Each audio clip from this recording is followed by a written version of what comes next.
तो भुगतान संतुलन को हिंदी में कहते हैं बैलेंस ऑफ ट्रेड कहते हैं इसको, या ट्रेड बैलेंस भी कहते हैं। तो बैलेंस ऑफ ट्रेड है ये।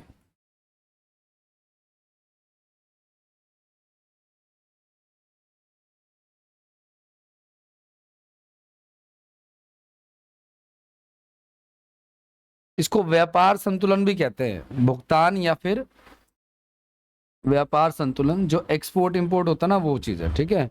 तो कई देशों के बीच में आयात और निर्यात का जो अंतर होता है ना, उसको कहा जाता है, कई देशों के बीच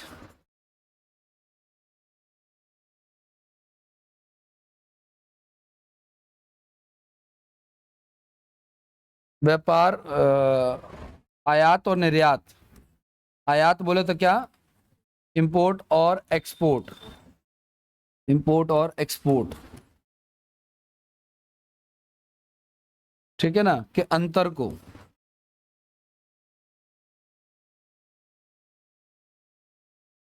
व्यापार संतुलन कहते हैं, व्यापार संतुलन कहते हैं।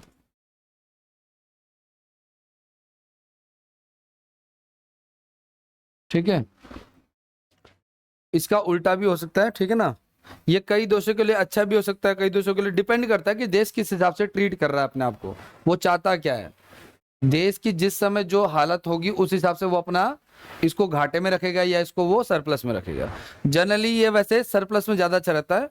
कोई देश अगर एक्सपोर्ट ज्यादा कर रहा है तो वो, ठीक है ना, जैसे मैं आपको बताता हूँ, इंडिया और चाइना की अगर हम बात करें ना, अगर हम बात करें किसकी, इंडिया की और चाइना की, चाइना की, तो 18 अरब डॉलर का इंडिया एक्सपोर्ट करता है इसको, चाइना को, और 72 अरब डॉलर का हम निर्यात करते हैं, 4 गुना ज्यादा, ठीक है। तो अगर अब इसमें हमें भुगतान, ये हमारा क्या है, ये हमारा, ये एक्सपोर्ट है और ये क्या हमारा इंपोर्ट है। तो अगर कोई पूछे कि भुगतान संतुलन, इसको बैलेंस ऑफ पेमेंट, बीओपी लिख रहा हूं मैं शॉर्ट में, ठीक है ना। ये जो भुगतान संतुलन पीछे लिखा हुआ है हमारा, या बैलेंस ऑफ ट्रेड कह लो आप, इसको बीओटी भी कह सकते हो आप, ठीक है। तो बैलेंस ऑफ ट्रेड कह लो, बैलेंस ऑफ पेमेंट कह लो, मैं इसको बैलेंस ऑफ ट्रेड ही कर रहा हूं अब, ठीक है। भुगतान संतुलन निकालने के लिए क्या होता है, निर्यात और आयात का जो अंतर होता है वो, तो निर्यात माइनस आयात, तो 18 और 72 का, 18 माइनस 72, तो नेगेटिव आ गया। नेगेटिव कितना आ जाएगा हमारा, 54 अरब डॉलर। इसको खाली 54 लिखो आप लोग, इतने डॉलर का जो है क्या हमारा भुगतान संतुलन है, ठीक है ना। ये चीज है, ये बैलेंस ऑफ ट्रेड है, ठीक है। अब बैलेंस ऑफ पेमेंट क्या होता है, आगे की बात करते हैं। आप लोगों में आएगा ना एग्जाम में, तो यही डेफिनेशन से एक क्वेश्चन आ जाएगा कि भुगतान संतुलन किसे कहते हैं, या आयात या निर्यात के अंतर को क्या कहते हैं, वो चीजें, ठीक है। अब एक वर्ड आता है बैलेंस ऑफ पेमेंट, या इसको भी भुगतान संतुलन एक ही बात है। मैंने कहा ना, बैलेंस ऑफ ट्रेड कहो या बैलेंस ऑफ पेमेंट कहो,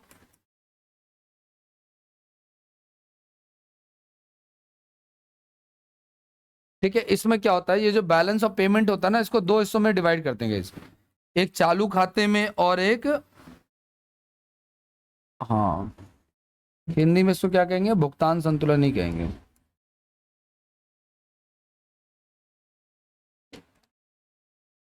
तो एक होता है पूंजीगत खाता, इसको कहते हैं कैपिटल अकाउंट कहते हैं इसको इंग्लिश में, और एक होता है चालू खाता,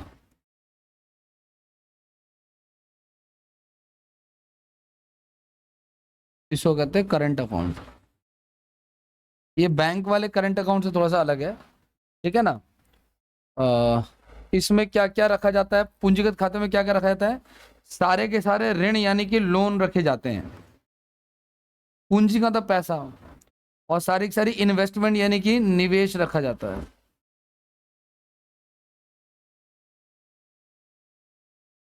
ठीक है, इसमें क्या क्या रहता है, इसमें सारी की सारी वस्तुएं, यानी कि गुड्स, गुड्स का मतलब क्या होता है, सामान या वस्तु। इसके अलावा जो अदृश्य मत, जैसे सर्विसेज होता है जिसको आप देख नहीं सकते। सर्विस कैसे, जैसे मान के चलो मैं जो पढ़ा रहा हूँ वो सर्विस है, या आप पेरेंट्स के लिए काम कर रहे हो वो सर्विस एक तरह से। हालांकि पेरेंट्स का काम वाला इकोनॉमी में काउंट नहीं होता है, ठीक है ना। तो इसको कहते हैं अदृश्य। ये हो गया हमारा दृश्य और ये हो गया हमारा अदृश्य। तो इसको सर्विस है, जैसे होटल में हम खाते हैं तो वो भी हमारा क्या एक तरह का सर्विस है, क्योंकि कोई सामान नहीं दे रहा है, ठीक है। और या कोई अनुदान वगैरह आप दे रहे हो ना, वो चीज है। तो एक पक्षीय अनुदान वगैरह।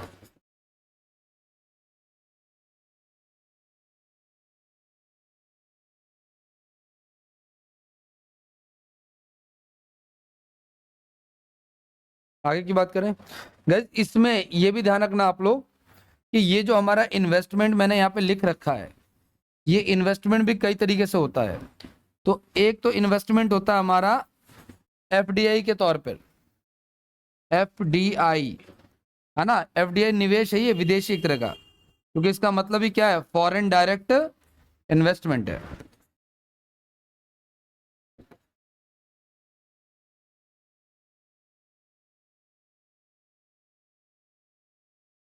आप में से यार कोई मुझे याद जरूर दिलाना, अगर कोई ये की जो याद है कि मेरे को मुखर्जी नगर जाना, मैं भूल जाऊंगा ना तो इस हफ्ते झेल नहीं देता हूँ। हर हफ्ते तो टाले जा रहा हूँ, टाले जा रहा हूँ। पिछले हफ्ते भी जाना था। हाँ, नहीं, संडे को सुबह ही याद दिला देना आप। हमारी मैडम के संडे को पहले से ही प्रोग्राम था, यहाँ चलना है। मैंने कहा क्यों जाना है, हर संडे मेरा खराब हो जाता है। मैंने कल बोल दिया, मेरा हर संडे खराब हो जाता है। हाँ, पहले खा के बोला था मैंने। ये देखने जाना है, वो देखना है। अरे मेरे को चाहिए संडे को काम। अभी आपको नहीं पता, आप लोग भी, मैंने है ना, आप लोगों को मेहनत करने वाले दिन याद आएंगे। अभी सर पिछले एक साल से अब मैं नोट्स बनाने मैंने कम कर दिया, मेरे नोट्स ऑलमोस्ट बन चुके हैं। एक साल सर ऐसा होता था, सैटरडे नाइट को बैठता था ना मैं, सैटरडे नाइट पूरा 3-4 बजे सुबह तक बैठता था, और फिर 7-8 बजे संडे को बैठता था, वो भी पूरा दिन बैठता था। वो मेरे को वो दिन चाहिए मेरे को, कि आराम से बैठ के काम कर सकूं मैं। मुखर्जी नगर तो चलो आधे 1 घंटे की बात है, मैं 1 घंटे में आना जाना किताब लेना सब कर लूंगा मैं। 1.5 घंटे मान लो, चलो कोई दिक्कत नहीं है।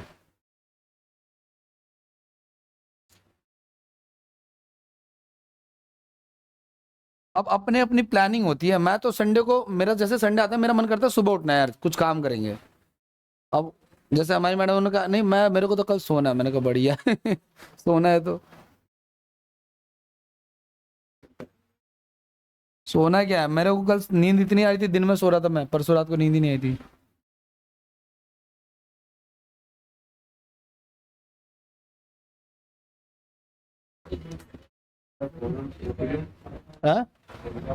फॉरेन पोर्टफोलियो इन्वेस्टमेंट, ठीक है। और एक है आपका FII, फॉरेन इंस्टीट्यूशनल इन्वेस्टमेंट, विदेशी। ये आगे डिस्कस करेंगे इसके बारे में हम, ठीक है। ये हमारा है फॉरेन इंस्टीट्यूशनल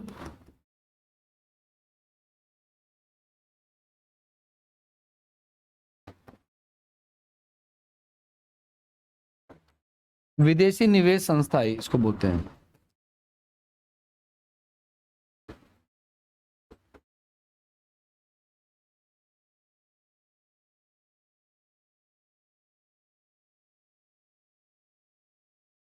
अच्छी बात ही है भाई दिल्ली पुलिस वालों का ना, कि तुम लोगों का एग्जाम एंड में है।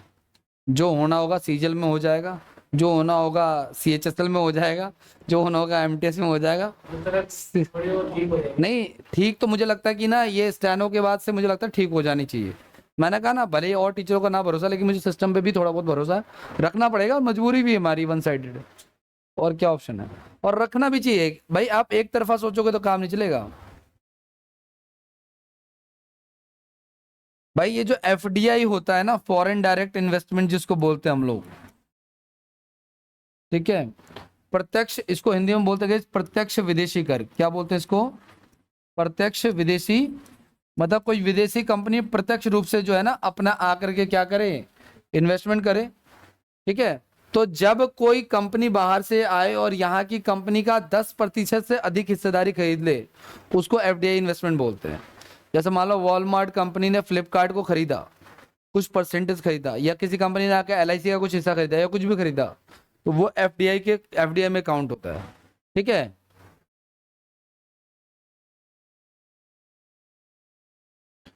या कहीं कोई भी कंपनी अगर अपना ब्रांच लगाती है ना अगर इंडिया में, तो वो भी एफडीआई का है ना काम होता है। तो इसमें क्या होता है, कोई विदेशी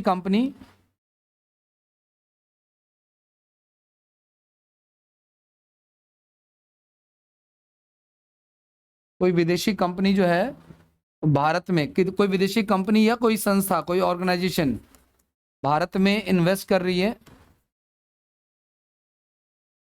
10% से अधिक,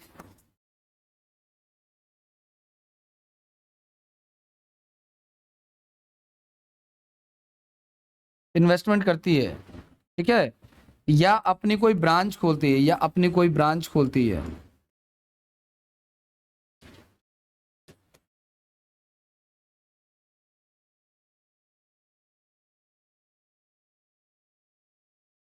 तो वो एफडीआई कहलाता है।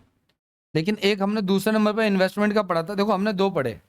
कोई आपसे पूछे कि बैलेंस ऑफ पेमेंट में कितने प्रकार के खाते होते हैं, तो चालू खाता और पूंजीगत खाता। चालू खाते में क्या आता है, गुड्स आती हैं, मतलब वस्तुएं आती हैं, ऐसी चीजें जिसको आप देख सकते हो। पूंजीगत खाता सॉरी, और क्या आता है, सर्विसेज आता है, और क्या आता है, गुड्स आता है, सर्विसेज आता है, और हाँ अनुदान। ठीक है ना, अनुदान का मतलब क्या होता है आपका, एक पक्षीय अनुदान है, कोई एक तरफा, कोई डायरेक्ट आप कहीं पर कोई डोनेशन वगैरह कर रहे हो इस तरीके से, उससे जो पैसा आता है। मान के चलो मैंने कोई एनजीओ खोला, मैं गरीब बच्चों को खाना खिलाता हूँ, पैसा तो चाहिए, तो कहीं से अगर आता है तो वो मेरे चालू खाते में, मेरे करंट अकाउंट में रहेगा। मेरा जो पूंजी वाला अकाउंट है, जब मैंने शुरू किया था, तो उसमें मैं क्या रखूंगा, अपनी कोई लोन ले रखा मैंने, वो उसमें रख सकता हूँ, या इन्वेस्टमेंट, कोई कंपनी आगे बाहर से आ जाए, मान लो कल को माइक्रोसॉफ्ट कहे कि भाई मनोज सर की जो एनजीओ जो बच्चों को खाना खिलाती है इंडिया में, उसी से हम कनेक्ट रहेंगे। तो मैंने कहा बहुत अच्छी बात है, ये तो हमारे लिए अच्छी बात है कि हमारी एनजीओ की लाइफ अब बढ़ेगी थोड़ी सी। ठीक है, और ऐसे बहुत सारे हैं, वो चीज़ें करते हैं ऐसे। ठीक है, तो इसमें 3 प्रकार से इन्वेस्टमेंट होता है, एफडीआई, एफपीआई और एफआईआई। एफडीआई क्या होता है कि जब कोई विदेशी कंपनी जो है किसी संस्था में, मतलब हमारे एनजीओ में या किसी भी कंपनी में, वो इन्वेस्टमेंट करे 10% या उससे, या अपने आप वो खुद का ही एनजीओ आके बना ले, यहाँ पे नया कंपनी सेटअप कर ले, नया ब्रांच बना ले, उस केस में भी ये काउंट होता है। ठीक है, अगला, इसके अलावा गाइस एक हमने पढ़ा था एफपीआई, फॉरेन पोर्टफोलियो इन्वेस्टमेंट। इसको हिंदी में भी पोर्टफोलियो ही बोलेंगे, यानी कि विदेशी पोर्टफोलियो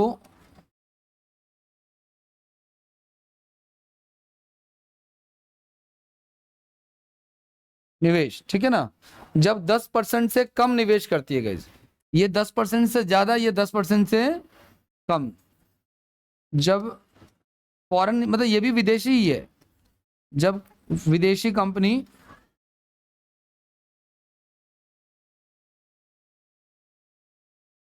10% से कम निवेश करती है, तो उसको पोर्टफोलियो कहते हैं। ठीक है,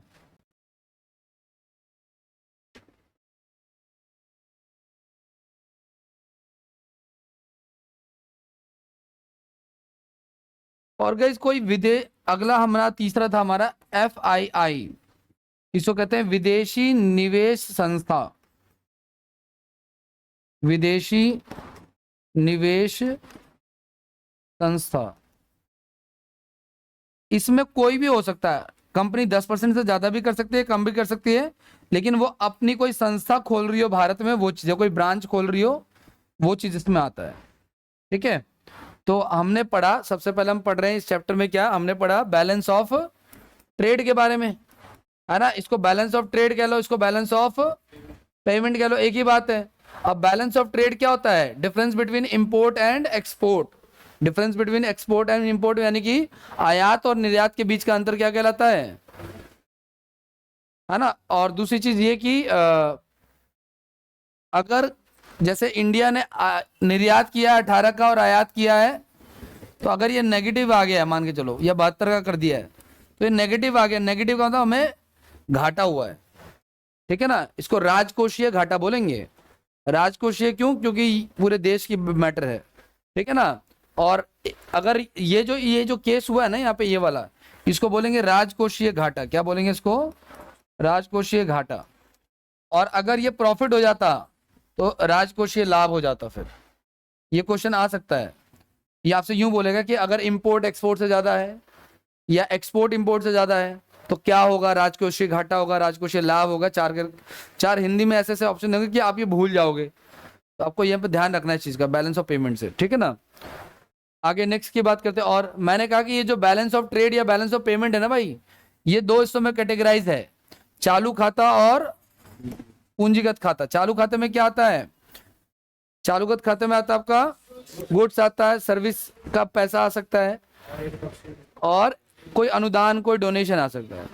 उसमें लोन आ सकता है या आपका इन्वेस्टमेंट पूंजी आ सकता है। लेकिन इन्वेस्टमेंट जो आएगा वो तीन तरीके से आ सकता है, या तो वो फॉरेन डायरेक्ट इन्वेस्टमेंट हो यानी कि एफडीआई हो, या एफपीआई हो, या एफआईआई हो। अगर 10% से ज्यादा का इन्वेस्टमेंट हो तो एफडीआई है, अगर 10% से कम का है तो एफपीआई है, और दोनों का है लेकिन कोई संस्था इन्वेस्ट कर रही है, अपनी संस्था खुद खोल रही है, वो एफआईआई है, ठीक है ना। आगे नेक्स्ट, इन सब चीजों को कंट्रोल कौन करेगा? तो इसमें इसी का ही पार्ट आता है रिजर्व बैंक ऑफ इंडिया।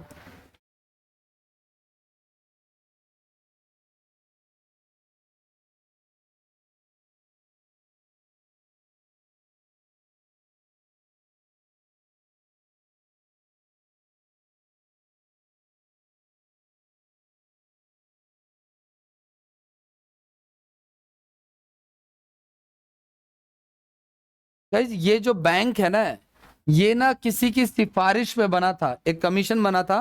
तो कोई पूछे कि ये किस कमीशन की सिफारिश पे बना था, तो आरबीआई जो है, रिजर्व बैंक ऑफ इंडिया, ये हमारा सेंट्रल बैंक है, और ये हिल्टन यंग कमेटी की सिफारिश पे बना था। हिल्टन यंग कमेटी की सिफारिश पर,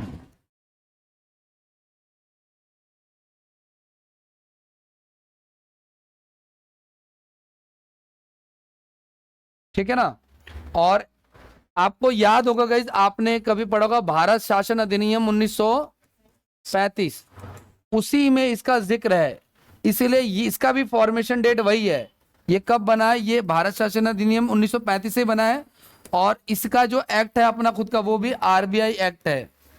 मतलब जब ये एक्ट आया था ना इंडिया में, उसी में ये बात कही गई कि इंडिया में जो है एक केंद्रीय बैंक होना चाहिए, एक सेंट्रल बैंक। इससे पहले के भी बैंक है, मतलब आरबीआई से पुराने भी वो इंपीरियल बैंक और ये सब जो हमने पढ़ा था वो सब है, लेकिन ये अलग है, ठीक है ना। तो इन्होंने इसको 1935 का आरबीआई एक्ट है, इनके अपने खुद के रूल रेगुलेशन वगैरह है, ठीक है। अब आरबीआई के अगर हम फर्स्ट गवर्नर की बात करें, जो आरबीआई का भी गवर्नर ही होता है, ठीक है ना।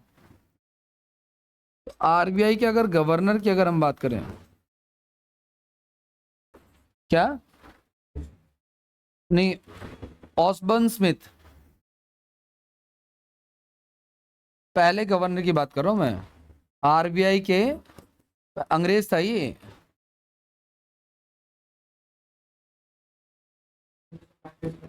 ठीक है ना, हाँ जी, ऑब्वियस सी बात है।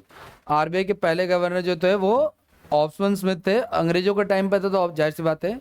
और पहले भारतीय की बात करें ना, अगर पहले भारतीय गवर्नर, तो पहले भारतीय गवर्नर जो थे सीडी देशमुख थे, सीडी देशमुख थे।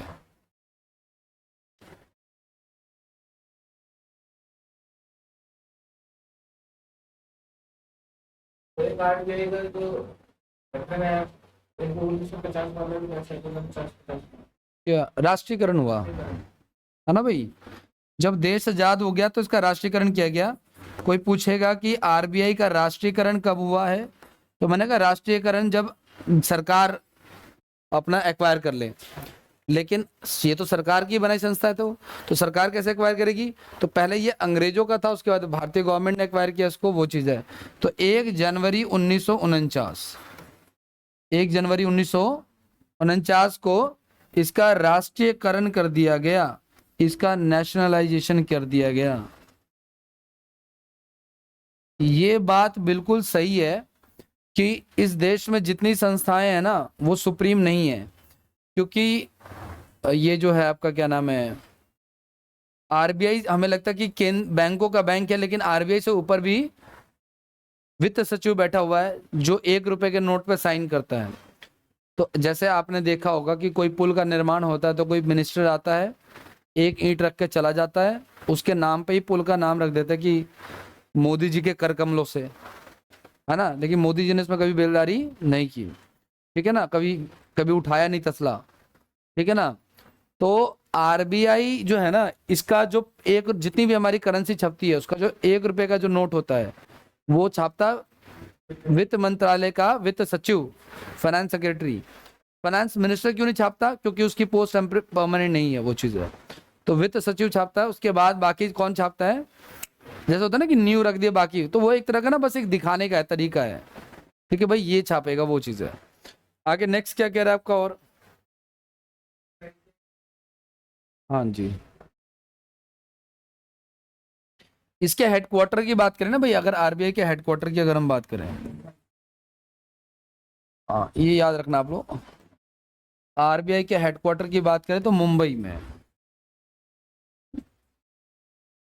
जबकि इसके 4 क्षेत्रीय कार्यालय भी हैं पूरे मतलब ऑल ओवर, जो चार हमारे जो मेट्रोपॉलिटन सिटीज हैं, महानगर हैं, तो दिल्ली में भी इनका है, ठीक है ना, कोलकाता में भी है, ठीक है, चेन्नई में भी है, और आपका मुंबई में भी है, और हेडक्वार्टर भी यहाँ पे 4 क्षेत्रीय कार्यालय भी हैं, ठीक है ना। इसका विदेशों में कार्यालय लंदन में है गाइस, ठीक है ना,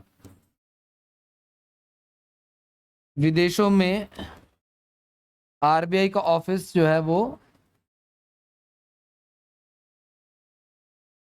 लंदन में है।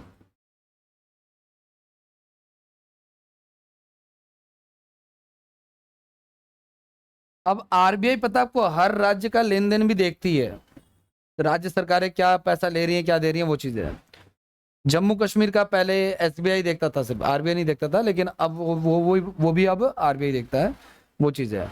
अब आरबीआई के हम नॉर्मल उसकी बात करें ना, आपको पता है कि एक होता है फाइनेंशियल ईयर, क्या होता है,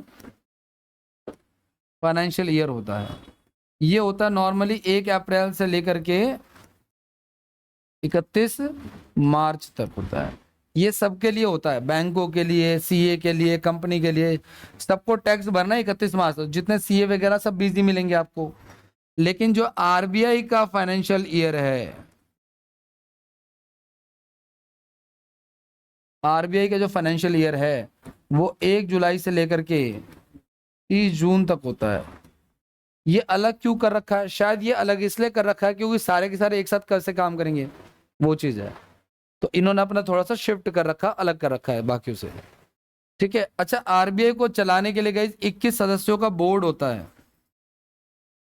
आरबीआई का जो बोर्ड होता है, आरबीआई का के कार्यों का संचालन,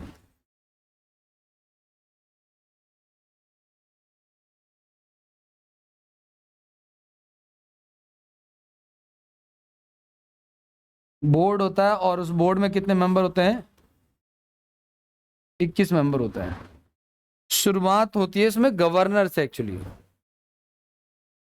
ठीक है, शुरुआत होती है इसमें गवर्नर से। तो एक तो हो जाएगा गवर्नर, मेन मेन मतलब जो है, ठीक है, एक होता है इसमें गवर्नर होता है।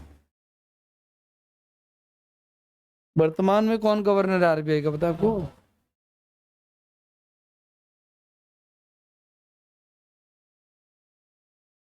इसके अलावा एक गज डिप्टी गवर्नर भी होता है।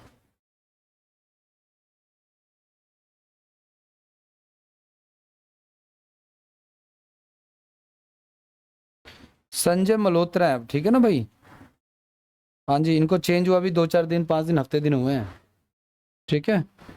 तो अभी जो है वो याद रखना आप लोग, संजय मल्होत्रा है, हाँ याद रखना आप लोग। ठीक है, इसके अलावा गए 4 जो होते हैं ना इसमें डिप्टी गवर्नर होते हैं। 4 जो होते हैं इसमें डिप्टी गवर्नर होते हैं। 4 वो क्षेत्रीय वाले भी होते हैं, अलग अलग के क्षेत्रीय गवर्नर भी होते हैं एरिया वाइज। 2 इसमें वित्त मंत्रालय के अधिकारी होते हैं। 2 वित्त मंत्रालय के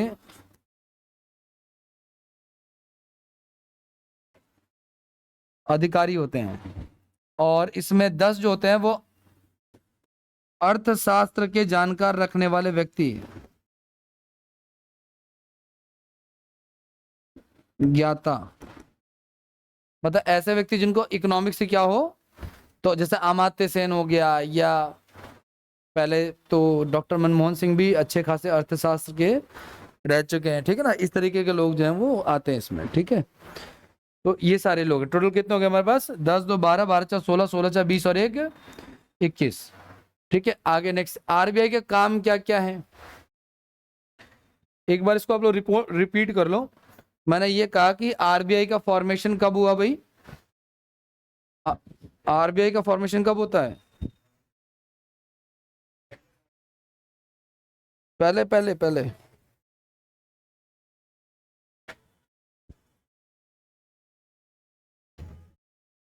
कुछ करना पड़ेगा।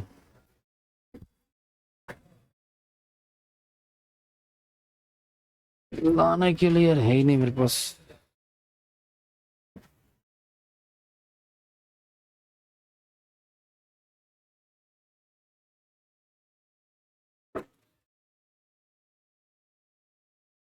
एक अप्रैल 1935 को हुआ था, है ना?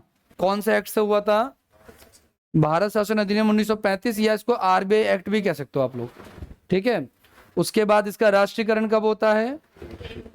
1 जनवरी 1949 को इसका राष्ट्रीयकरण होता है। जब देश आजाद होता है तो राष्ट्रीयकरण हो जाता है। उसके बाद अगर हम बात करें और की, तो और क्या क्या आपका, तो अगर हम बात करें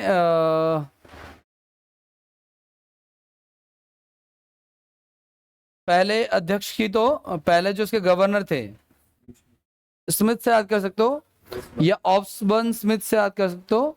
ठीक है, पहले भारतीय अध्यक्ष कौन थे? अभी करंट में कौन है? संजय मल्होत्रा है। ठीक है ना भाई, ये ना 100 रुपए के 5 लाख शेयर से शुरू हुआ था, तो 5 लाख गुना 100 कर लो, इतना हो जाएगा। 5 लाख समझ रहे हो ना आप लोग? एक ये हो गया हमारा 5 लाख, और 100 से गुना करा दिया क्योंकि 100 रुपए का एक शेयर था। तो कितने पैसे हो गए? इकाई, दाई, सैकड़ा, हजार, 10,000, लाख, 10 लाख, करोड़। तो 5 करोड़, मात्र 5 करोड़ से शुरू होने वाला बैंक है ये। ठीक है ना, 100 रुपए के कितने शेयर थे? 5 लाख शेयर थे। ठीक है, इतने से शुरू हुआ था ये। हाँ, इतने पैसे मतलब नहीं, खरीद नहीं सकते थे। अब तो राष्ट्रीयकरण हो जाने के बाद फिर खरीद नहीं सकते आप इसको, लेकिन इसकी हैसियत इतनी थी इस समय, जितनी उस समय देश की हैसियत थी उस समय। अब अगर आज ही अगर हमें इस भारत का अगर हमें आरबीआई बनाना हो, तो फिर इस अमाउंट पे थोड़ी होगा। इतना तो आपको मंगोलपुर में कहीं मिल जाएंगे। हाँ हाँ, कह रहा है मेरा अपना आरबीआई पर्सनल चलेगा। ठीक है, आगे नेक्स्ट की बात करते हैं। इसका मुख्यालय कहाँ पे है? इसका मुख्यालय है मुंबई में। इसके रीजनल हेडक्वार्टर्स भी हैं दिल्ली, कोलकाता, चेन्नई और मुंबई में, है ना? इसके अलावा और की बात करें तो आरबीआई जो है ना, वो राज्यों के करेंसी का भी लेन देन रखता है, क्योंकि राज्य बड़ा मुद्दा है तो उसके अमाउंट भी बड़े हैं। ठीक है ना, आपको पता है कि आम आदमी, अगर मान के चलो इन भाई साहब ने कहीं से इनके पास पैसे आए और उन्होंने उसकी एफडी करा दी, और उस एफडी से उनको 4 लाख मान लो ब्याज मिला है, इनकम हो गया ना। अब इनका जैसे ही ये ब्याज मिला, बैंक वाला जो होता है वो इनकम टैक्स डिपार्टमेंट का दोस्त होता है, बहुत तगड़े वाला। बैंक तुरंत बताएगा कि इस बंदे को ब्याज ब्याज 4 लाख रुपए मिला है, क्योंकि बैंक का भी तो काम आसान हो जाएगा ना, आपको पकड़ेंगे, आपका कटेगा पैसा, कम होगा, वो चीज़ है। तो मान के चलो बैंक ने बता दिया कि भाई इसके ब्याज मिला, अब इनकम टैक्स इसको धरेगी, और इसे पहले ये नहीं बोलेगी कि आपका कितना है, ऐसे नहीं बोलेगा, भाई साहब आप अपना रिटर्न फाइल करो, 30 दिन के अंदर आपको नोटिस आ जाएगा। इन्होंने रिटर्न के दिन, मैं तो बहुत गरीब हूँ, मेरे पास पैसे ही नहीं है। फिर बैंक, फिर वो स्टेटमेंट जाएगा बैंक वाला घूम के, इतना ब्याज आया, इसका इनकम का क्या हुआ, इस पर इतना, आप कितना उम्मीद कर रहे हो सर? 4 लाख पे कितना फाइन लगा देंगे वो? 4 लाख पे ना 3 लाख कुछ हजार तो फाइन लगा देंगे आप लोग। इतना तगड़ा रूल है इनकम टैक्स का, ये लगा लो कि आधे से ज्यादा फाइन है, 60-70% फाइन था। ये मैं एक केस की नहीं, मैंने मल्टीपल केसेस देखे। जिन लोगों ने अपनी इनकम छुपाई, जैसे किसी की इनकम, फॉर एग्जांपल किसी की इनकम 15 लाख थी, उसके बाद 8 लाख रुपए का फाइन लगाया, ठीक है ना। तो इस हिसाब से फाइन लग रहा था। एक व्यक्ति ने अपने अकाउंट में 1 करोड़ 90 लाख रुपए डलवाए कैश, खबर गई, नोटिस आया, तो उसने बोला कि मैं दूध का व्यापारी हूँ, मुझे एक उस पर ना 2% का ही प्रॉफिट होता है, ये मेरा प्रॉफिट का पैसा नहीं है, ये मेरे। तो उसने कहा अब उसकी अकाउंटिंग चेक हुई, उसको पूरा खाते वाते सारे चेक करवाए गए, ठीक है ना। तो पता चला कि हाँ, इस 1 करोड़ 90 लाख से 15 लाख इसका प्रॉफिट है। मतलब उसने झूठ बोला, 2% नहीं है, 15 लाख इसका क्या है, प्रॉफिट है। क्योंकि वो प्रॉपर तरीके से चलते हैं कि किसी और दूध वाले से बात कर लिया, अच्छा ये चल रहा है प्रॉफिट, ठीक है भाई, तो इसका भी यही होगा। 15 लाख में उसके 9 लाख रुपए के आसपास, 8.5 लाख 9 लाख फाइन लगा दिया उसको। और एक फाइन नहीं कि एक बार की 9 लाख देना, ऐसे नहीं, इसका उल्लंघन किया तो 1 लाख रुपए फाइन, जो नोटिस भेजा था उसका रिप्लाई नहीं किया, उसका 1 लाख रुपए फाइन, इनसे इनकम टैक्स का भरवाया रिटर्न, इन्होंने गलत भरा, उसका 1 लाख रुपए फाइन।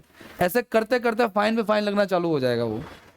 ये चीज, जितना टैक्स सिस्टम होता है ना, उससे 400% फाइन ज्यादा लग जाता है, ठीक है। ये चीज है, आगे की बात करें, मुझे आइडिया नहीं है।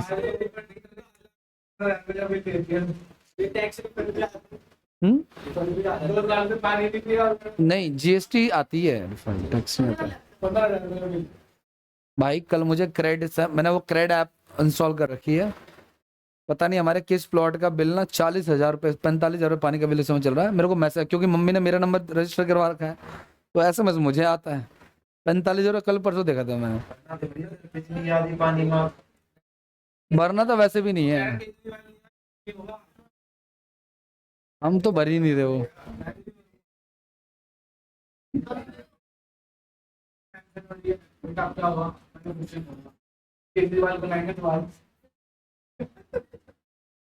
केजरीवाल खुद आएगा।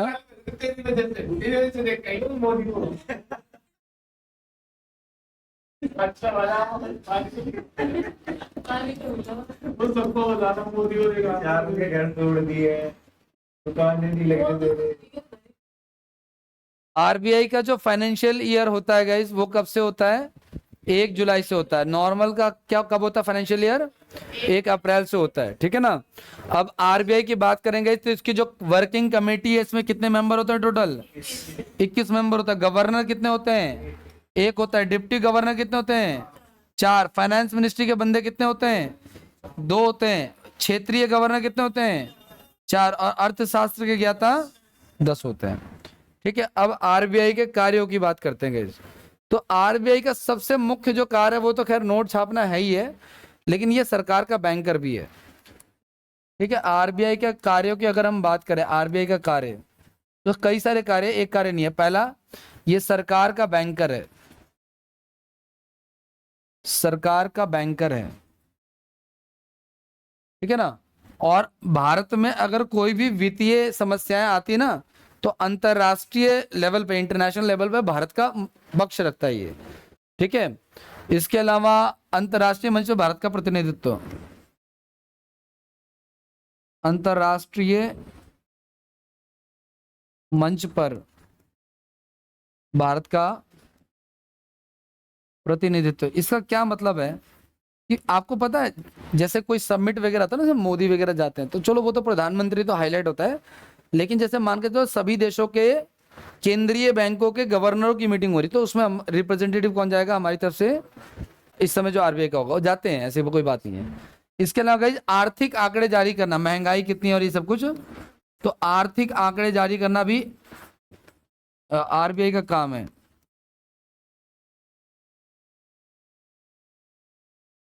मुद्रा का विनिमय करना, मनी एक्सचेंज गाइस,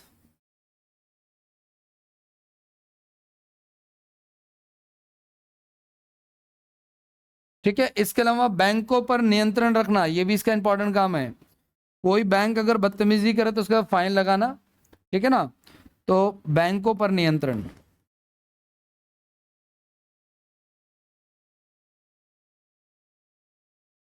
ठीक है। शाख नियंत्रण करना, शाख मतलब ब्रांचेस की बात कर रही है, और भी चीजें आती है इसमें। और एक लास्ट है आपका क्या, नोटों का निर्गमन, यानी क्या, नोटों को छापना एक तरह से। हाँ, वो बैंकर में आ जाएगा। अगर सरकार को लोन देना है या किसी को लोन देना तो वो बैंकर्स में आ जाएगा। क्या ये आम आदमी को लोन देता है ना, आम आदमी को, आम आदमी से क्यों इसका कोई लेने देना। हाँ, आम आदमी जा सकते हैं यहाँ पे क्या करवाने, कभी आपको खुले चाहिए हो, सिक्के चाहिए हो, वो चीजें, इसके अलावा कुछ वो गेट पे ही हो जाएगा।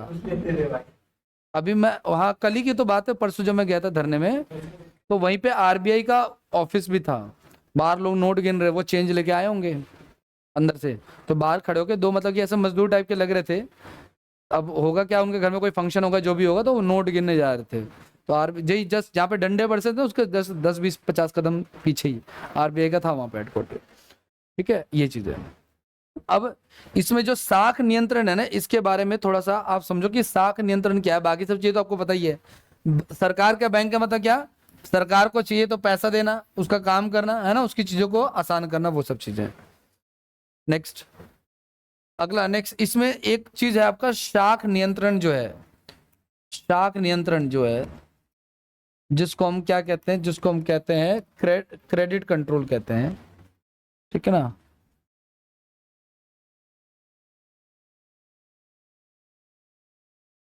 इसमें ना स्टॉक का मतलब यहाँ पे ब्रांच नहीं, एक्चुअली स्टॉक का मतलब यहाँ पे ना तरलता को कंट्रोल करना है, बाजार में तरलता को कंट्रोल करना।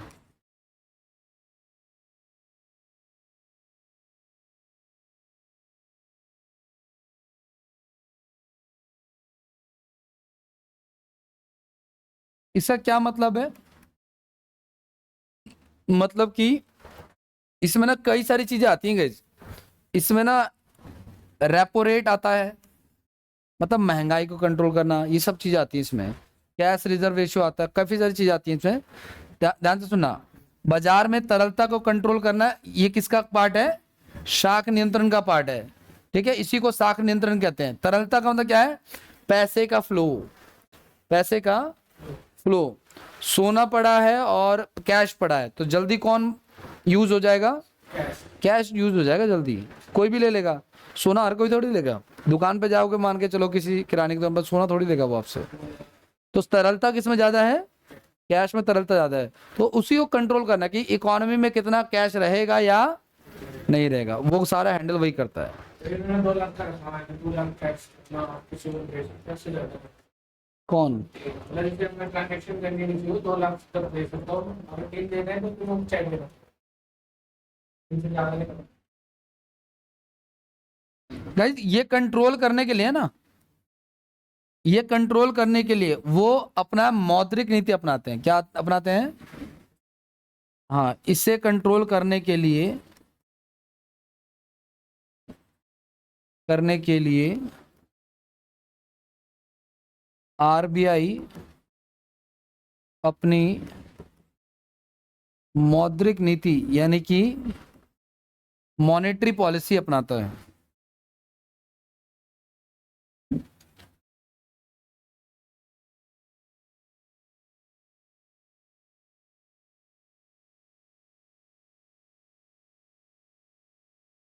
ठीक है, और इसमें क्या क्या आता है, ये जो मौद्रिक नीति है ना,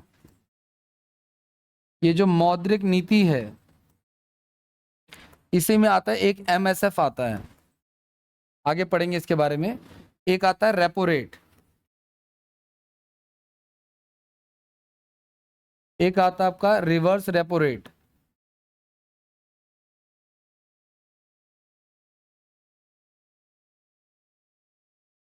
एक आता है सीआरआर, एक होता है एसएलआर, और आता है इसमें खुले बाजार की नीतियां। क्या आता है इसमें, खुले बाजार की नीतियां।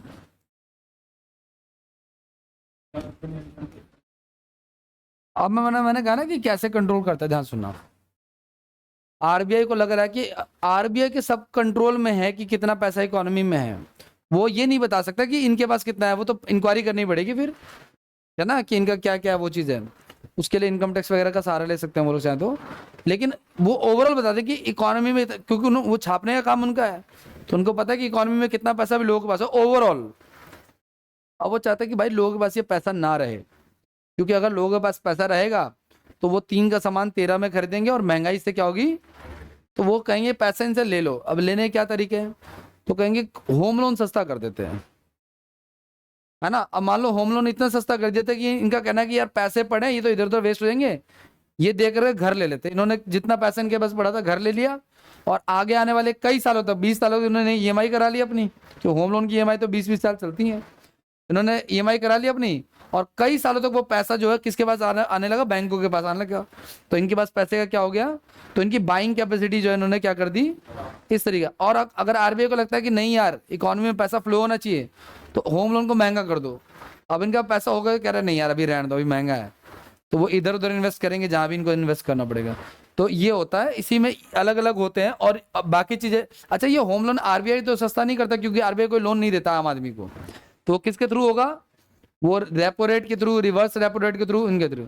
आरबीआई बैंकों को कंट्रोल करेगा, उसी हिसाब से बैंक जो है वो आगे कंट्रोल करेंगे आपको या लोगों को।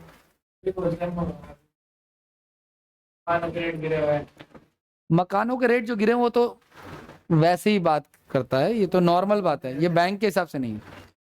ये जो मकानों के रेट गिरते हैं ना, वो यहाँ के मकानों की बात तो कर ही नहीं रहा, क्योंकि यहाँ के मकानों पर लोन नहीं मिलता है, वो चीज हाउस टैक्स मिल जाता है। थैंक्स।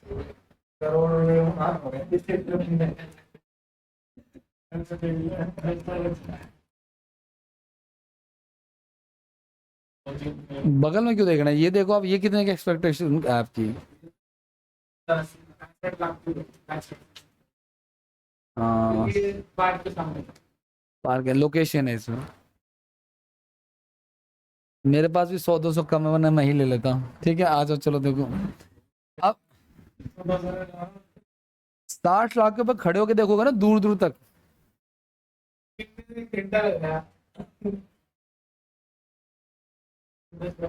एमएसएफ की बात करते हैं कि एमएसएफ क्या होता है, देखो सुनो। एमएसएफ का पूरा नाम जो है वो है marginal standing facility. Marginal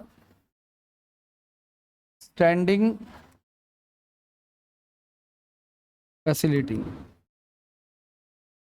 RBI एक दिन के लिए, कितने दिन के लिए, एक दिन के लिए जिस ब्याज पर ऋण देती है बैंकों को, ये शॉर्ट टर्म लोन है। ये क्या एक तरह का, ये शॉर्ट टर्म लोन है, एक दिन वाला, एक दिन का लोन है ये। और आरबीआई एक दिन के लिए जब लोन देती है तो वो इसी में आता है। आरबीआई बैंकों को एक दिन का लोन देती है जब,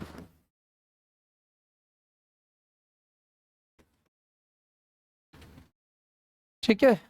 इसके अलावा guys, एक आता है इसमें बैंक रेट, आता है इसमें एक आता है इसमें बैंक रेट। एक दिन का लोन भी देती है, एक दिन में रिटर्न कर सकते हैं वो। आप भी तो, आपने भी तो किसे लिया होगा यार, कल दे दूंगा, दी नहीं होगी वो क्या अलग बात है। हाँ वो तो लगेगा ही, वो तो जो नियम है नियम है, नहीं होगा क्यों नहीं, ये फ्री में लोन सिर्फ घर में मिलता है, भाइयों से, चाचा से, पापा से ये मिल सकता है। दोस्तों से भी उम्मीद मत रखना, कल को तुम्हारा दोस्त अगर व्यापारी हो जाए ना, खासम खासा तो नहीं कह सकता, लेकिन इस बार दोस्ती टूट जाए। आरबीआई बैंकों को 14 दिन से अधिक के लिए लोन देती है गाइस,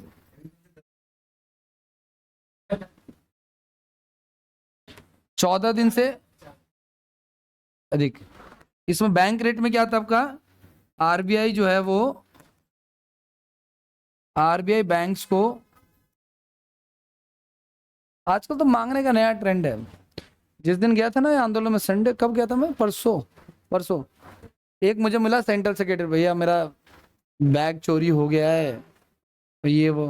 अब वो टिकट भी दिखा रहा है, मैंने टिकट देखी उसकी, फिर मैंने उसको दिए पैसे, ठीक है ना। अब टिकट तो देखी मैंने तो ऑथेंटिक लगी, फिर उसी दिन जब मैं आया आंदोलन से, रात के 9 बज चुके थे, लगभग 8-9 बज चुके थे। नहीं, बी ब्लॉक में उतरा मैं। कह रहा भैया मदद हो जाती। मैंने कहा भाग जहाँ से, दिमाग खराब मत कर, पहले पैरों में दर्द हो रहा है मेरे, गुस्सा आ रहा हो रहा है। केदारनाथ भेजे थे सर मेरे को। हैं? केदारनाथ में सर आज ही वीडियो देखी, वहां तो ट्रेंड है ये। अपने पेट से 200 से भी 200 ले ली मैंने यार। अभी चाय पानी महंगा है, 50 रुपए की चाय है, मैंने ले 200 रुपए। अरे मैं तो रावण में लेता हूँ। भाई मेरे पास उसने कल मांगे पैसे, मेरे पास 500 का नोट था, 100 का नोट था, मैंने दे दिया। लेकिन उसके बाद टिकट कोई जाना चाहे ना, अगर गरीब बंदा 100 रुपए में भी वो जा सकता है। मैं गया हूँ, आज तो बात हुआ। नहीं टिकट तो उसके पास ऑलरेडी है। मान लो खाने का ही चाहिए उसको, तो 100 रुपए बहुत है। वो खाना चाहे तो खा सकते हैं, ट्रेन का खाना आराम से। और भाई इतना भी कोई नहीं होता, आप किसी से पैसे की जगह खाना मांगोगे ना, तो कोई ना कोई दे ही देगा खाना। लेकिन आप पैसे ही मांगोगे, आपको चाहिए पैसे ही, तो फिर कहाँ से होगा खाना? क्या वो अपना खाना भी दे देगा? इतना भी कोई वो नहीं है। मुझे तो लगता है जनरल डब्बे में कोई ना कोई खाना शेयर कर देगा। हालांकि जनरल में बिहारी बहुत चंट होते हैं, मैंने देखे हैं। वो जल्दी लाया हैं? एमपी, मुंबई, ये 2 जगह के लोग हैं ना ज्यादा करते हैं सर। हाँ, केदारनाथ वाले तो मैंने आज ही वीडियो देखी थी, ये वाली तो। मेरे साथ तो हुआ है ना, मुझे पता है।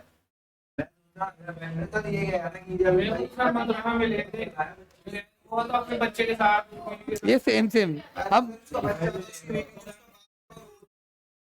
क्या करता, मैंने 50 करके आपको दे दिया। बिहार से आए हैं, मथुरा में। एक तो जो मेरी मैडम है ना, वो मैं तो पत्थर दिल हूँ, कोई कुछ भी का मुझे फर्क नहीं पड़ता। एक कह रही है मुझे आटा दिला दो, कह रहे आटा दिलवा। मैं कहा जाओ दिलवाओ। मैं 5 किलो आटा मांग रही है, वो शक्ति भोग का, जो हम नहीं खाते हैं। हम चक्की का खा रहे हैं, उसको शक्ति भोग खाना है।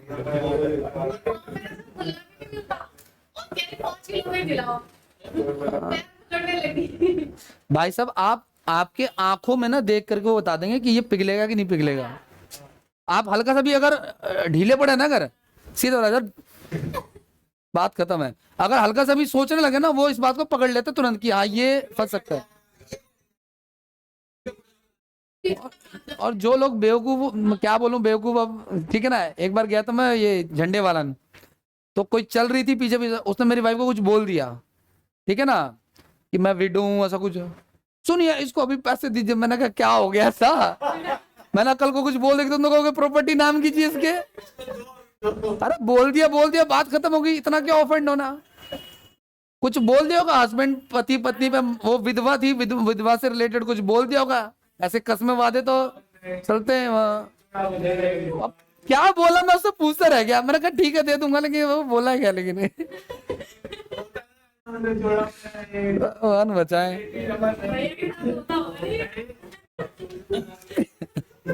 Same to you.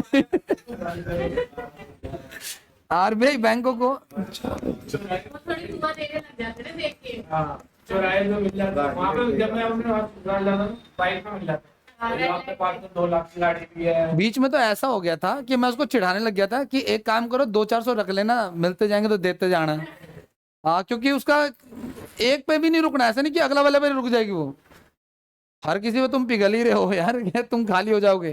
ये तरह भैरवा मंदिर में जाते हैं? भैरवा मंदिर में जाते कहाँ पे है? भैरवा, हाँ क्या नाम है उसका, पुरानी किले के पीछे है भैरवा वाला मंदिर। अच्छा। तो उसमें तो दारू मांगते हो सर, गिलास ले लेके बैठे रहते हैं वो। ये बढ़िया मंदिर है भाई। दिल्ली में सब कुछ मिलता है, तुम्हें खाना चाहिए गुरुद्वारा, दारू पीजिए भैरवा वाला मंदिर है। रहने के लिए रेंट पे से रहा है, खाने के लिए सुरक्षित जान ले आई।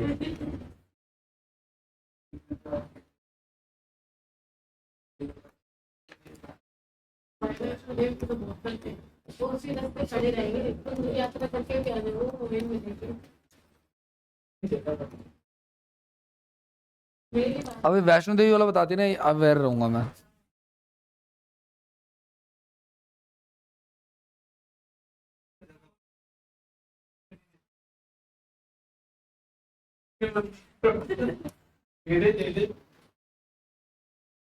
मेरे फादर से पीरागढ़ी में बाजार लगाते थे ना, बताया था।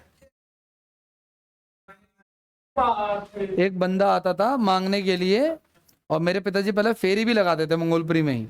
तो एक दिन जब वो फेरी लगाने के लिए गए हुए थे जी ब्लॉक की साइड में, तो सेम बंदा एकदम ना कुर्ते पजामे में, व्हाइट कुर्ते पजामे में, और घर के आगे खड़ा होकर के मस्त देख रहा था।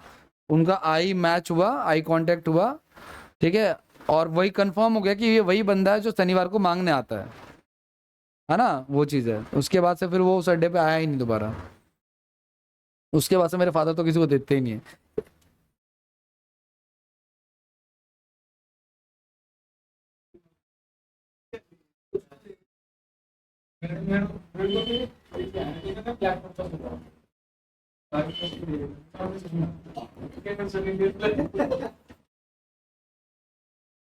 मेरे डर से सर बाबा ना, जो लड़के वड़के होते हैं ना, जो बाबा बन के आ जाते हैं,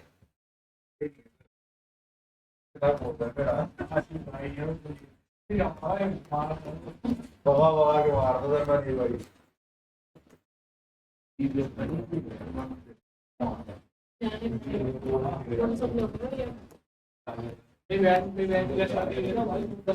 आपसे ठीक है, वो बंदा बन के पैसे बनाते हैं।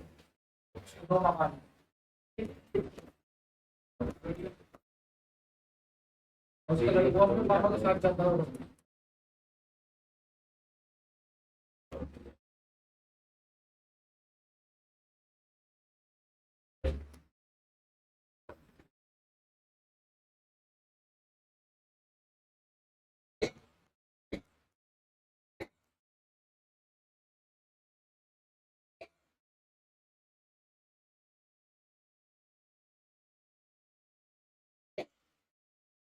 बैंकों को जो है ना, बैंकों को अपना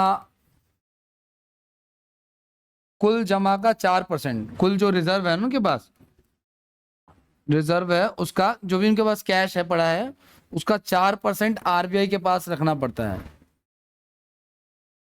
4% आरबीआई के पास रखना पड़ता है। इस पे आरबीआई कोई ब्याज नहीं देता, बाकी सभी ट्रांजेक्शन पे ब्याज मिलता है, चाहे वो एक दिन का आप करें सर, एक दिन के लिए ब्याज।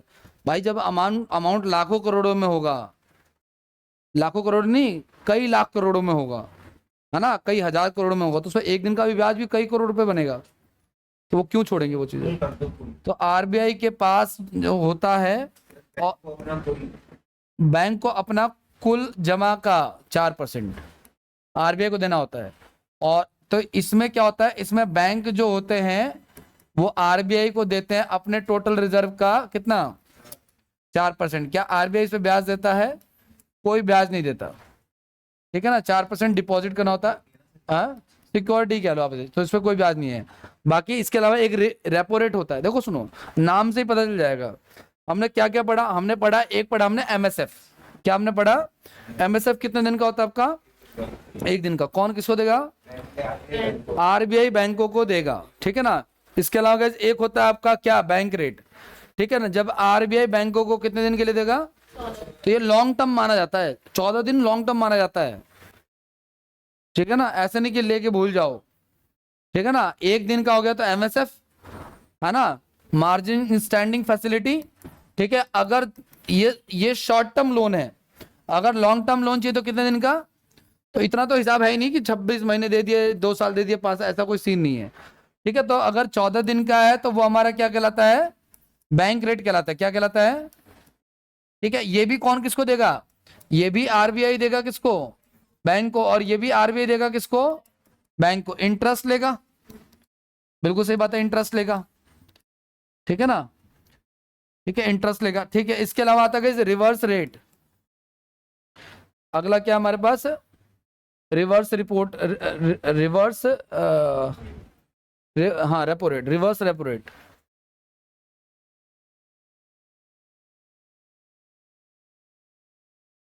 रिवर्स रेपो रेट, रिवर्स से समझना ना कि उल्टा। देखो हायरार्की क्या चलती है, सबसे पहले क्या आता है, आरबीआई, फिर क्या आता है, बैंक आते हैं, तो ये हायरार्की है। लेकिन अगर उल्टा चलेगा तो रिवर्स हो जाएगा। इसका मतलब बैंक किसको देते हैं, आरबीआई को देते हैं। बैंक जो देते हैं वो आरबीआई को अपना लोन अमाउंट देते हैं, वो उस पर काउंट होता है, ठीक है ना। तो ये चीज, एक्स्ट्रा पैसा जो भी होता है उस पर उनको पैसा मिलता है, ठीक है, सिक्योरिटी के तरह, मतलब कि एक्स्ट्रा उसके बाद रखवा दिया, जब जरूरत होगी उससे ले लेंगे, वो चीज है। एक आपका कैश रिजर्व रेशियो, CRR बोलते हैं आपको, ठीक है ना, कैश रिजर्व रेशियो, नगद तरलता अनुपात होता है ये, ठीक है। तो इसमें क्या होता है, इसमें आपका बैंक अपना कुल जमा का 4% RBI के पास में सिक्योरिटी के तौर पर रखते हैं। ये भी बैंक रखते हैं, किसके पास रखते हैं, RBI के पास रखते हैं। कितना % रखते हैं, क्या कोई ब्याज मिलता है, क्या कोई ब्याज नहीं मिलता, ठीक है। ये सारी चीजें इसमें चलती हैं, RBI इस पर कोई ब्याज नहीं देता, ठीक है ना। एक होता है गाइस आपका SLR होता है, SLR इसको बोलते हैं स्टैट्यूटरी लिक्विडिटी रेशियो।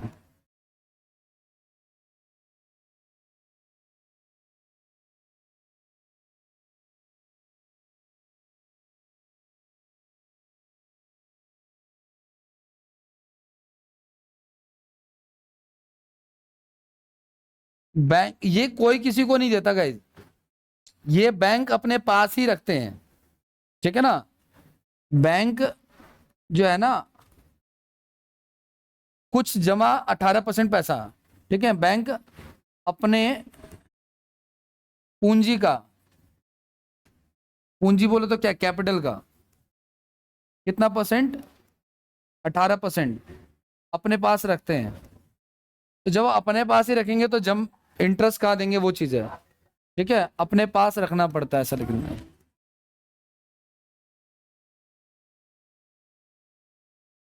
एक होता है आपका PLR होता है,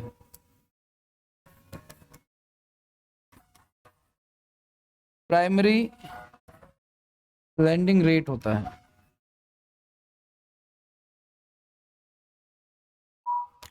बैंक जिस दर पे गाइस ब्याज देती है वो चीज है ग्राहकों को। PLR क्या होता है, जब बैंक इसको देगा कस्टमर्स को, हम जैसे कस्टमर्स को देगा, ठीक है, तो जिस रेट पे वो देगा वो ही PLR रेट कहलाता है, ठीक है। इसके अलावा गाइस एक होता है हमारा बेस रेट, एक क्या होता है, बेस रेट।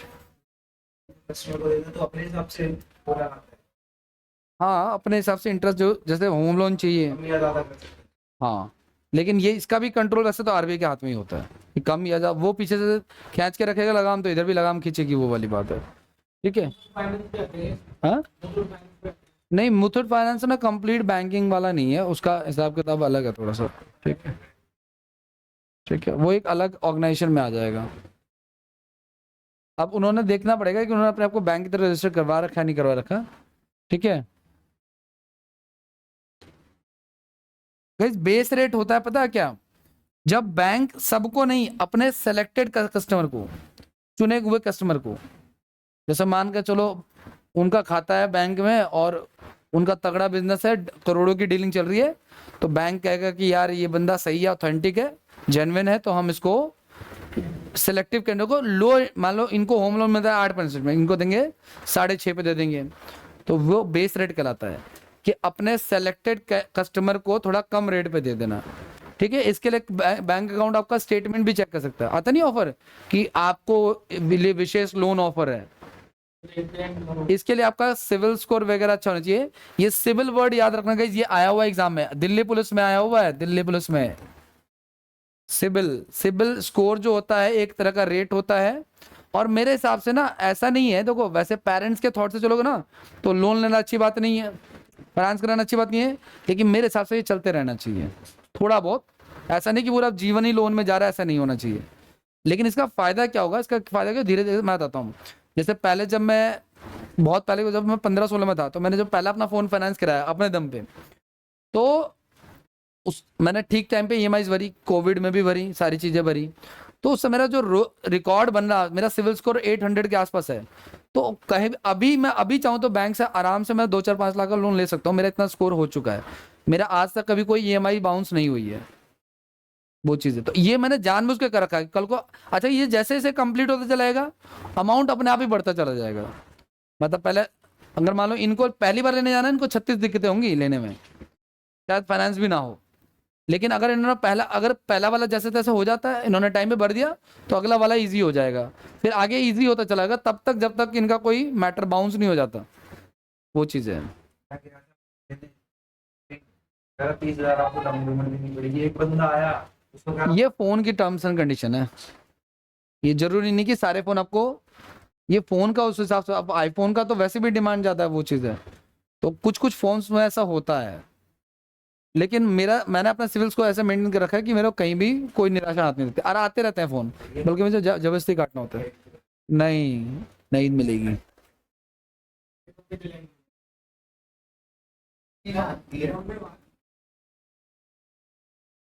इसलिए नहीं पड़ता भाई। बैंक अपने सेलेक्टेड कस्टमर्स को, बैंक अपने चुने हुए कस्टमर्स को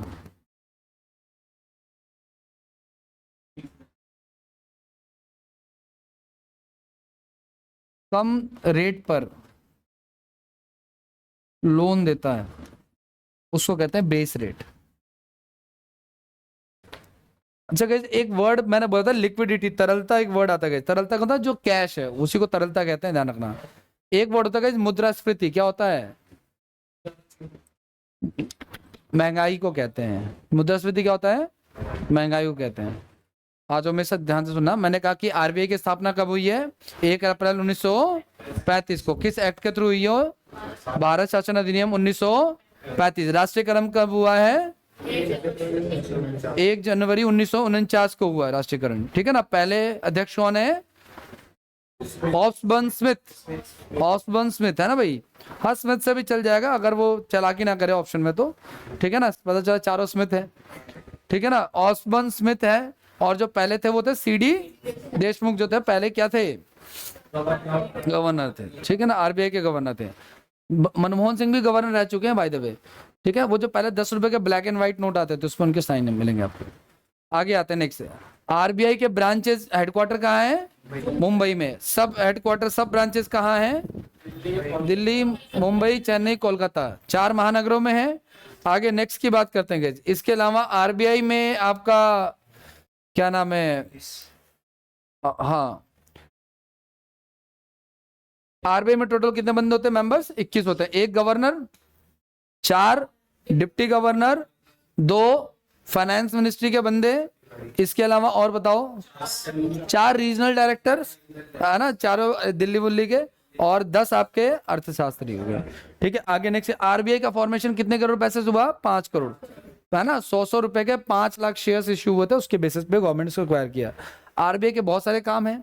ये सरकार का बैंकर है, अंतर्राष्ट्रीय मंच पे भारत की भूमिका को निभाता है, नोटों को छापता है, ठीक है, बैंकों को कंट्रोल करता है, और भी बहुत सारे काम है। शाख नियंत्रण काम, शाख नियंत्रण में बहुत सारी बातें आ जाती है, ठीक है। आगे की बात करें, अब रेट्स वगैरह की बात करेंगे हम लोग, तो पहला जो आता है आपका, अच्छा, शाख नियंत्रण का मतलब क्या होता है? शाख नियंत्रण का मतलब होता है कि इकोनॉमी में कितना पैसा रहेगा, कितना पैसा, कि पैसे की तरलता कितनी रहेगी, पैसा कितना रहेगा, वो चीज है। आगे नेक्स्ट की बात करते हैं। शाख नियंत्रण की बात करें, आगे बात है, पहला आता है हमारे पास वर्ड हमने जो पढ़ा था, एमएसएफ। कौन सा वर्ड आता है पहला? एमएसएफ। जब आरबीआई 1 दिन के लिए लोन देता है, ये तो डेंगू वाला लग रहा है। जब आरबीआई 1 दिन के लिए लोन देता है, किसको? बैंक को, सिर्फ 1 दिन के लिए, शॉर्ट टर्म लोन है गाइज। इसके अलावा गाइज एक आता है आपका बैंक रेट। क्या आता है? एक बैंक रेट। जब आरबीआई कितने दिन के लिए लोन देता है? 14 दिन के लिए। एक होता है reverse repo rate. Bank RBI को लोन देते हैं, इंटरेस्ट मिलता है इस पे बैंकों को, ठीक है ना। उसके बाद आपका एक आता है कैश रिजर्व रेशियो। क्या आता है? कैश, अच्छा, एक रेपो रेट भी आता है। एक तो रिवर्स रेपो रेट है, एक क्या आपका रेपो रेट। ये क्या होगा आपका? ये आरबीआई जो है ना 2 से 14 दिन के लिए जिस दर पर ऋण देती है, ये रिवर्स रेपो रेट मतलब क्या हो गया? बैंक किसको देगा? तो रिवर्स हटा दो तो रेपो रेट मतलब आरबीआई किसको देगा? और ये 2 से लेकर के 14 दिन के बीच में कभी भी हो सकता है, ठीक है ना। तो इस पे इंटरेस्ट जो लेती है वो चीज है, ठीक है। ये लगभग 4% के आसपास नॉर्मली होता है। हाँ, मतलब कि इसका जो रेट पर इंटरेस्ट चलता है वो 4% चलता है। सीआरआर की बात करें, कैश रिजर्व रेशियो की अगर हम बात करें, तो कैश रिजर्व रेशियो वो होता है जब आरबीआई, जब बैंकों के पास एक्स्ट्रा पैसा होता है वो, हाँ, वो उसको जमा करा देते हैं, ठीक है ना। हाँ, उस पर कुछ नहीं मिलता, सिक्योरिटी अमाउंट है, कैश रिजर्व है। एसएलआर क्या होता है गाइस?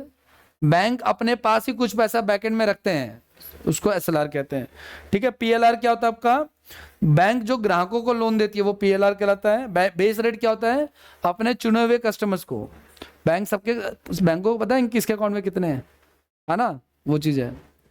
अब मान के चलो एयरटेल के ऑफिस गए, उसने कहा बैंक स्टेटमेंट दीजिए, कुछ एयरटेल का नेट लगवाया हुआ था, अरे मैं किसको स्टेटमेंट दूं, उसको पता चला कि 2 रुपये निकल रहे हैं, 3 रुपये निकल रहे हैं, अच्छा लगेगा?